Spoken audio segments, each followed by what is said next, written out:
No sé cuántos ya se dieron cuenta, pero estamos en diciembre. Como quien no quiera la cosa, llegó el último mes del año. Diciembre, todos los meses son especiales, pero diciembre, ¿qué tiene diciembre? La Navidad. El tiempo en que festejamos el nacimiento de nuestro Salvador. El tiempo que la cristiandad ha tomado para celebrar la venida de Jesús al mundo. Tan importante ha sido ese nacimiento allí en Belén, que ha dividido la historia en dos. En Occidente contamos los años antes y después de Cristo. Y el año 0 es justamente el año en que nació Jesús. Ese nacimiento, como no podía ser de otra manera, es un nacimiento sobrenatural, porque el Dios en el cual creemos, al cual servimos y al cual nos deleitamos en adorar, es un Dios sobrenatural. Le sacamos a Dios lo sobrenatural y apenas si nos queda una religión vacía. Porque si Dios es Dios, necesariamente es sobrenatural. Porque si no sería humano. Pero Dios no es humano. No solamente está en el cielo, sino que trasciende todo lo natural. Dios trasciende todo lo que es humanamente explicable por nuestra mente y por nuestra razón. Nunca vamos a poder entender a Dios a través de nuestra oración. Siempre lo vamos a poder conocer veladamente y a través de la fe, a través de nuestra confianza en Él. Por eso queremos meditar en esta mañana, preparándonos para celebrar el sábado 21, todos juntos, ese tiempo especial de Navidad que tendremos como iglesia. Pero en estos domingos de diciembre queremos meditar y dedicar el tiempo a estudiar en la palabra lo que tiene que ver con el nacimiento de Jesús, con su venida al mundo y con todo lo que rodeó esa venida y esa irrupción de Dios mismo en medio de la humanidad. Por eso encontramos en Mateo capítulo 1, versículos del 18 al 25. Lo vamos a leer y tomar esto como base de nuestra meditación en esta mañana. Dice así la palabra: el nacimiento de Jesús, el Cristo, fue así. Su madre, María, estaba comprometida para casarse con José, pero antes de unirse a él, resultó que estaba encinta por obra del Espíritu Santo. Como José, su esposo, era un hombre justo y no quería exponerla a vergüenza pública, resolvió divorciarse de ella en secreto. Pero cuando él estaba considerando hacerlo, se le apareció en sueños un ángel del Señor y le dijo: José, hijo de David, no temas recibir a María por esposa, porque ella ha concebido por obra del Espíritu Santo. Dará a luz un hijo y le pondrás por nombre Jesús, porque él salvará a su pueblo de sus pecados. Todo esto sucedió para que se cumpliera lo que el Señor había dicho por medio del profeta: la Virgen concebirá y dará a luz un hijo y lo llamarán Emmanuel, que significa Dios con nosotros. Cuando José se despertó, hizo lo que el ángel del Señor le había mandado y recibió a María por esposa, pero no tuvo relaciones conyugales con ella hasta que dio a luz un hijo a quien le puso por nombre Jesús. Señor, te bendecimos en esta mañana. Señor, te damos tantas gracias por todo lo que tú nos has ministrado a lo largo de este culto, el tiempo especial de oración, el tiempo de adoración y ahora el tiempo de recibir tu palabra. Abre nuestros ojos para ver los tesoros que tu palabra contiene. Abre los ojos de nuestro espíritu, abre nuestro entendimiento, Señor, para poder profundizar en todo este mensaje tan tremendo que es el mensaje de tu encarnación en María. Y abre, Señor, la sensibilidad de nuestro corazón. Hoy pedíamos en la alabanza tener un corazón tierno, un corazón dispuesto a creer. Señor, queremos pedir ese corazón tierno para que tu palabra penetre en nosotros con naturalidad, para que no cuestionemos, sino solamente adoremos y nos rindamos a tus pies al considerar y pensar las maravillas que tú has hecho a favor de los hombres. Ministranos, Señor, en este tiempo. Queremos escucharte a ti y queremos que tú nos hables. Te lo pedimos en el nombre de Jesús. Amén. Amén. Mateo fue uno de los discípulos que vivió 3 años con Jesús, compartió el ministerio con él. Por lo tanto, lo que él escribe, lo escribe de primera mano. Lo que él cuenta acerca de Jesús no es algo que le contaron, sino algo que él vivió. Y necesitamos desesperadamente en estos tiempos ser Mateos, ser creyentes que cuando le hablamos a otros de Cristo, no les contemos lo que otros cuentan, sino lo que nosotros mismos vivimos. Por supuesto que es muy bueno, a mí me ha hecho bien y creo que a todo el mundo le hace bien, leer libros donde las biografías de otros creyentes nos inspiran. Es bueno escuchar testimonios de lo que Dios está haciendo en la vida de otros, porque eso también nos inspira, nos ayuda a ver que Dios se ocupa de sus hijos, que Dios los bendice. Yo cada vez que escucho algún testimonio como el que dio hoy Martín, me animo porque digo, si Dios lo hace en la vida de mi hermano, también lo puede hacer en mí. Quizás haga lo mismo, quizás haga otra cosa, pero Dios, dice la Biblia, que no hace acepción de personas, entonces lo que hace en uno, lo puede hacer en otro. Y es bueno que contemos con humildad los testimonios para inspirarnos y motivarnos y bendecirnos unos a otros. Y Mateo es lo que hace cuando cuenta en su evangelio, cuenta lo que él vivió, lo que él hizo junto con Jesús. Por supuesto que esto del nacimiento, Mateo no estaba cuando nació Jesús, pero los evangelios cuentan que María, la madre de Jesús, acompañaba muchas veces a Jesús y a los discípulos. Entonces, cuando Mateo escribe esto, escribe lo que la propia María le contó.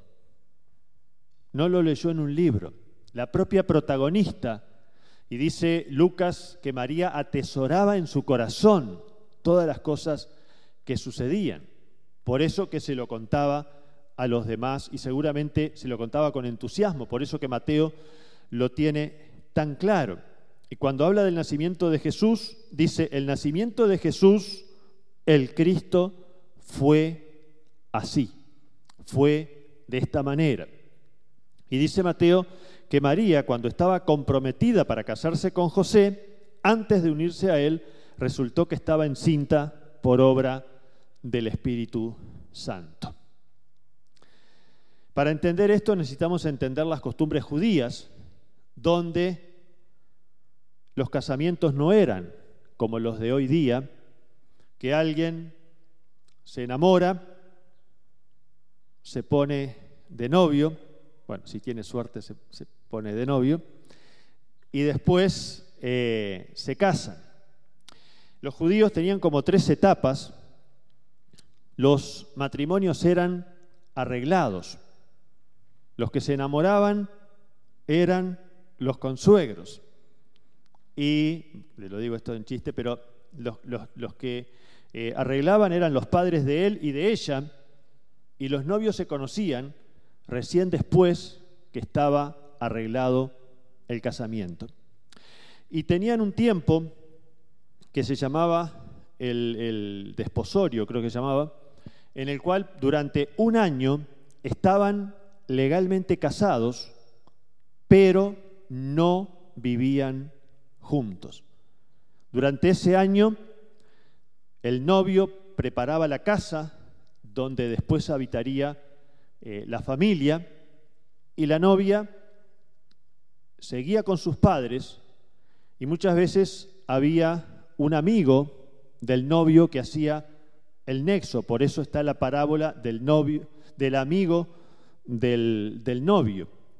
Y María y José estaban viviendo esta etapa en la cual ya estaban legalmente casados, pero José estaba preparando el hogar, María vivía con sus padres y faltaba ese año al final del cual iban a estar juntos. Y aparece en acción el Espíritu Santo. Dice que antes de unirse a él resultó que estaba encinta por obra del Espíritu Santo. El Espíritu Santo es una de las personas de la Trinidad. Nosotros creemos en un Dios trino. 3 personas, pero un solo Dios. Muchas veces algunos creyentes hablan de la tercera persona de la Trinidad. No sé de dónde surgió esto de la tercera persona de la Trinidad, porque en realidad la Biblia no dice que sea la tercera persona. Dice que es una de las 3 personas de la Trinidad. Cronológicamente en la Biblia, ¿qué persona de la Trinidad aparece primero? El Espíritu Santo. En Génesis 1 dice Elohim, que es Dios en plural. Ahí está la Trinidad. Y 2 o 3 versículos más adelante dice que el Espíritu de Dios se movía sobre la faz del abismo. Entonces, el Espíritu es la primera persona que aparece cronológicamente en la Biblia. Después aparece el Padre, y si bien el Hijo aparece de alguna manera velada en el Antiguo Testamento, recién se nos revela con claridad en el Nuevo Testamento. Así que cronológicamente la tercera persona vendría a ser Jesús. Yo creo que no hay ningún orden de prelación en las personas de la Trinidad. Los 3 coexisten con el mismo grado de deidad y de importancia. Por eso nos relacionamos con los 3. Nos relacionamos con el Espíritu Santo, que es la persona de la Trinidad que hoy vive con nosotros en la tierra. Nos relacionamos con el Padre, que nos ha mostrado su amor, y nos relacionamos con el Hijo, que a través de su encarnación ha provisto nuestra salvación. El Espíritu Santo en el Antiguo Testamento se nos revela primeramente como creador. El Espíritu Santo es el que crea el mundo y sobre todo a partir del caos crea el orden y crea el jardín donde Dios pone a habitar al hombre. También el Espíritu Santo es el que trae convicción y restauración de pecado. Ahí en el Salmo 51 vemos claramente cómo David identifica al Espíritu Santo como aquel que lo reconviene de su pecado y lo restaura y le da un nuevo sentido a su vida. Y el Espíritu Santo no solamente se nos presenta en el Antiguo Testamento como creador, sino como recreador o regenerador. Esto lo vemos en muchos pasajes, pero claramente lo vemos en Ezequiel 37. Ezequiel 37 es el pasaje de los huesos secos o de los huesos muertos. Y ahí el Espíritu, al ser profetizado por el profeta, dice que el Espíritu entra en esos huesos muertos y les vuelve a dar vida. Y esto es una sombra profética de la labor del Espíritu Santo en nuestras vidas. En nuestra conversión, el Espíritu Santo nos hace nacer de nuevo, nos hace ser nuevas criaturas en Cristo. Pero también el Espíritu Santo nos regenera y nos renueva constantemente. Cuando estamos decaídos, cuando estamos tristes, sin esperanza, lo único que nos puede devolver ese estado de plenitud, ese estado de confianza, de gozo, de propósito en Cristo es el Espíritu Santo.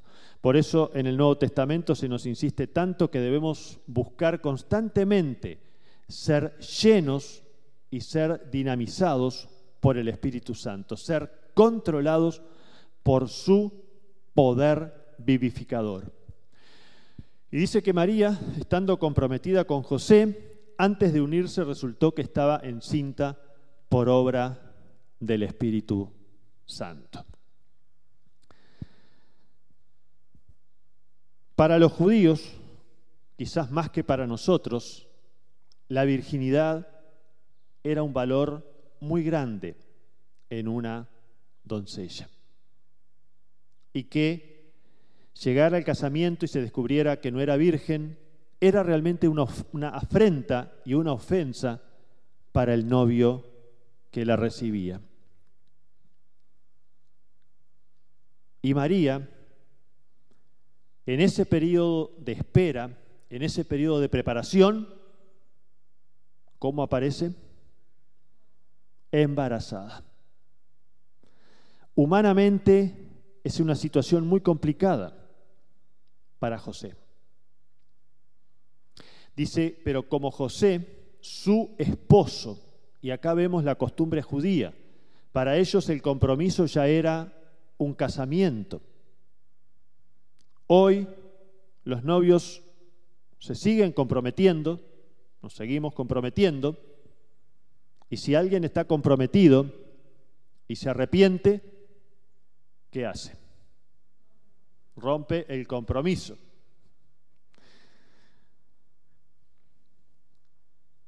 Puede pasar.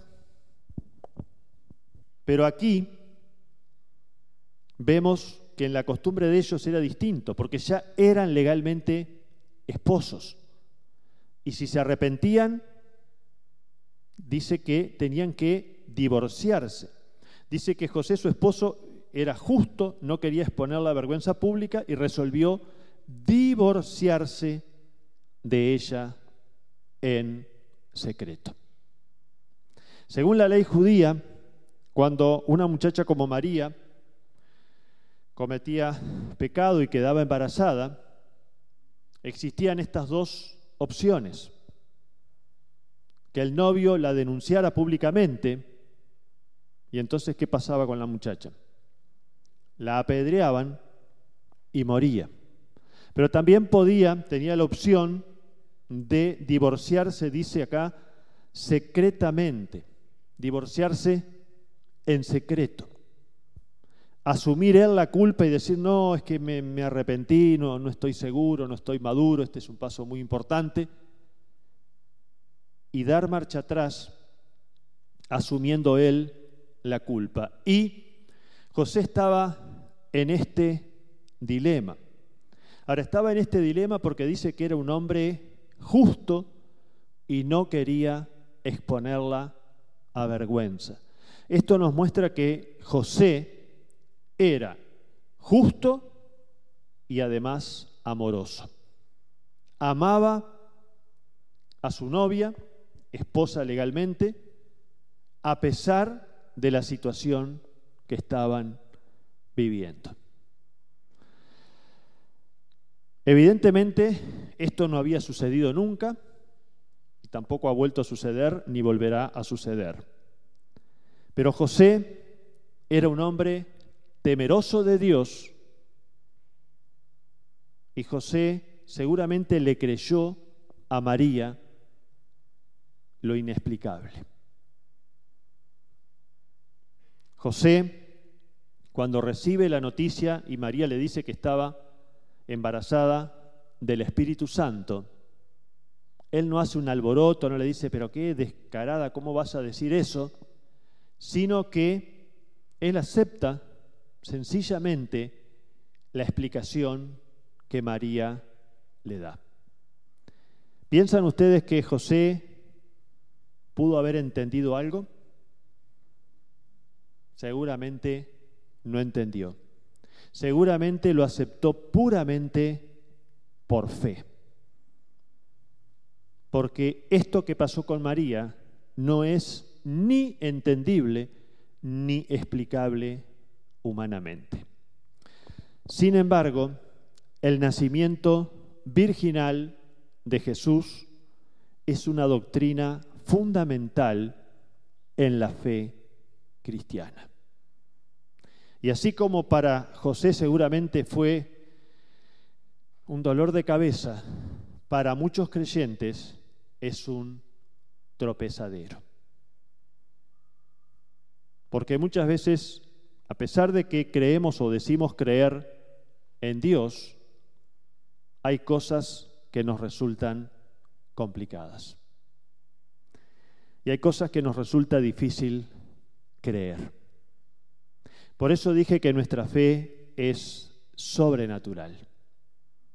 Nosotros no tenemos opción de creer algunas cosas y otras decir, bueno, eso lo dejo ahí porque no lo entiendo. O creo todo o en el fondo no voy a creer nada. Alguien dijo una vez, y me gusta mucho esa explicación, si le vas a arrancar a la Biblia una hoja, es más práctico tirarla toda de una, porque cuando le sacamos una hoja, va a haber cosas que después no concuerdan y vamos a tener que sacar otra hoja y van a aparecer cosas y vamos a tener que sacar otra y al final vamos a terminar desechando todo. Entonces la palabra de Dios o la creemos toda o no la creemos. Cuando el evangelista dice que María quedó embarazada del Espíritu Santo, es porque realmente sucedió. No es una explicación literaria, no es un cuento, es algo que realmente pasó. Y si no lo creemos es porque no creemos lo sobrenatural de Dios y de su palabra. Y tenemos que entender que este nacimiento de esta manera es muy importante en cuanto a la persona de Cristo por su obra posterior en la cruz. Los hijos, ¿de dónde sacan el ADN? Mitad del padre, mitad de la madre. ¿Y Jesús, de dónde sacó su ADN? Mitad de su madre y mitad de su padre, el Espíritu Santo. La Biblia dice que a través de nuestros padres, no madres, nosotros heredamos la condición caída de Adán. Y dice que somos pecadores por naturaleza, porque así nos engendró nuestro Padre. Pero Jesús lo engendró el Espíritu Santo. Entonces Jesús tenía, desde el punto de vista del ADN, la misma naturaleza que tenía Adán antes de la caída. ¿Tenía Adán la posibilidad de pecar? Sí, por algo pecó. Nosotros no tenemos la elección de pecar o no pecar. Tarde o temprano vamos a pecar por nuestra condición de pecadores. Pero Cristo no tenía esa condición que tenemos nosotros. Él podía pecar por elección, pero también podía no hacerlo como no lo hizo, y por eso pudo morir una muerte justa y santa por nosotros en la cruz.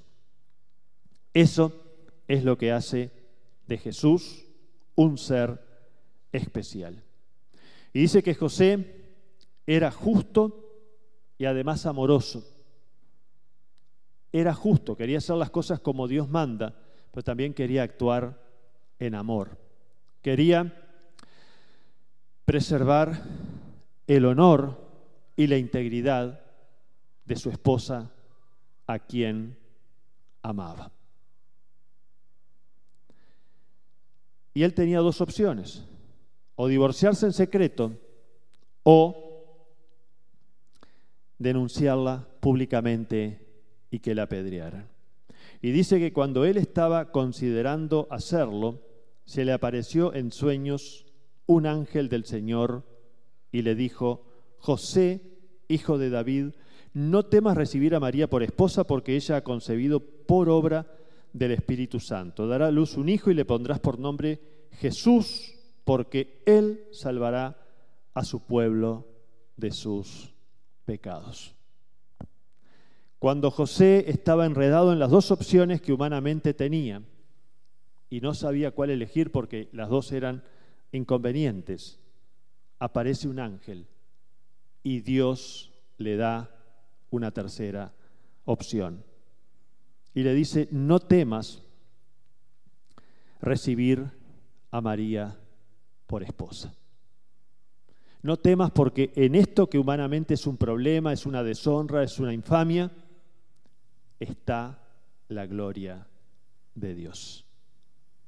Sigue adelante, que Dios te respalda. Y esto es una sombra de lo que pasa en nuestras vidas. Muchas veces nosotros tenemos opciones humanas que ninguna en realidad nos satisface. Pero Dios tiene otras opciones que siempre son lo mejor. Por ejemplo, cuando alguien nos ofende, humanamente consideramos dos opciones: tomar venganza o tomar distancia del ofensor. O voy, le hago un daño conforme él me hizo a mí, o lo ignoro, me separo. Pero Dios tiene una tercera opción, que es perdonarlo y restaurar eso que estuvo mal. Y así, en muchas otras cosas, Dios siempre tiene más opciones de las que nosotros vemos humanamente. Dice: no temas recibir a María por esposa, porque ella ha concebido por obra del Espíritu Santo. Dará a luz un hijo y le pondrás por nombre Jesús, porque él salvará a su pueblo de sus pecados.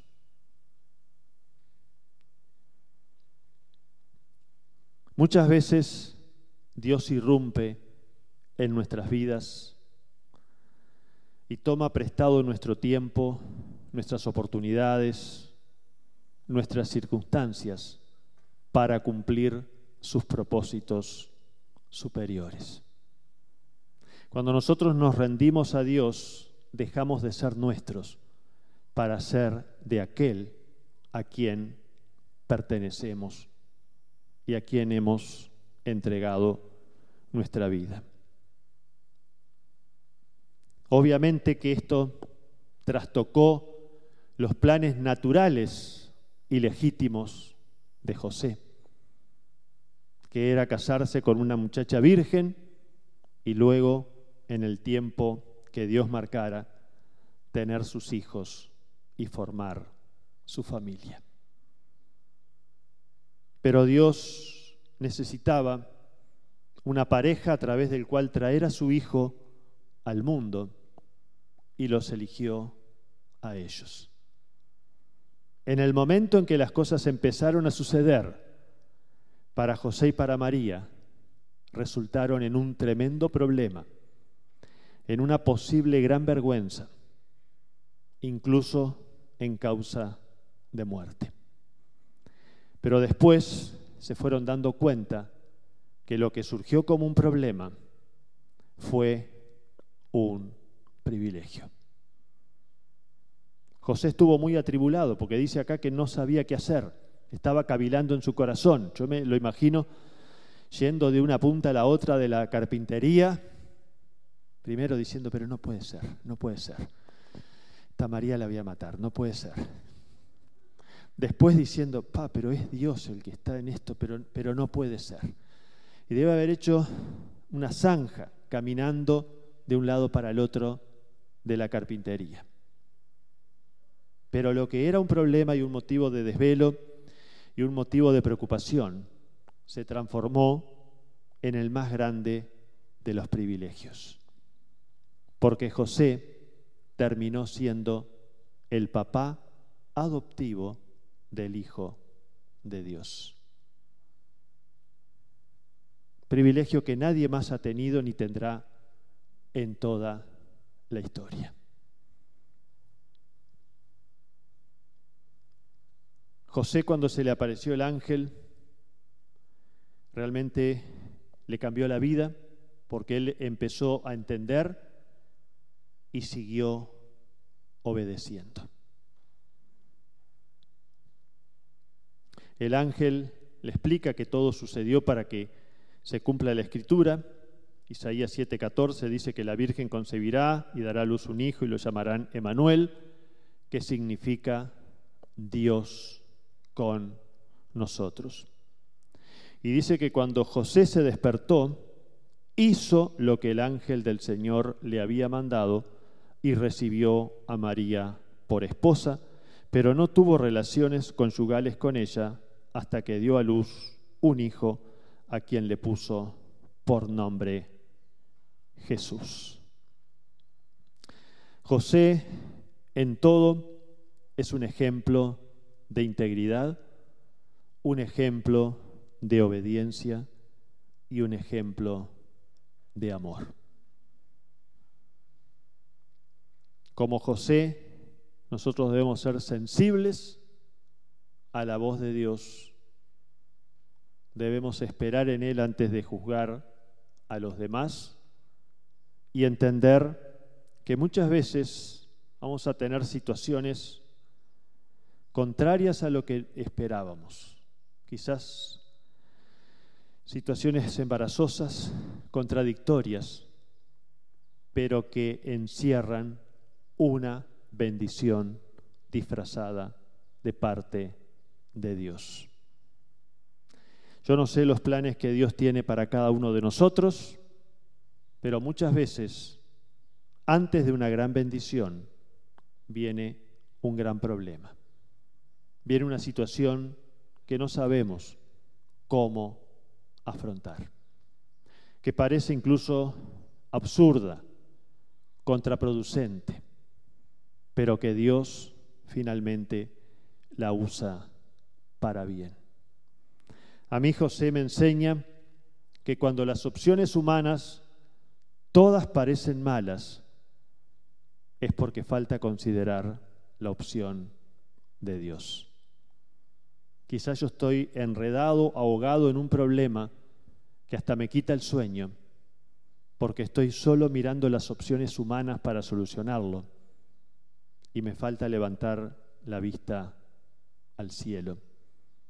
Me falta preguntarle a Dios y ver la opción que Dios tiene. Necesitamos ser sensibles al Espíritu Santo, el cual es creador y regenerador. Cuando nuestra vida es un caos, el Espíritu es el que pone orden. Cuando los sueños han muerto, el Espíritu Santo es el que los vivifica. Y en la medida en que nosotros seamos justos y amorosos y siempre busquemos el bien y siempre busquemos el bienestar del otro, el ángel de Dios nos visitará y nos dará una orientación nueva y nos traerá nuevas opciones que siempre serán de bendición.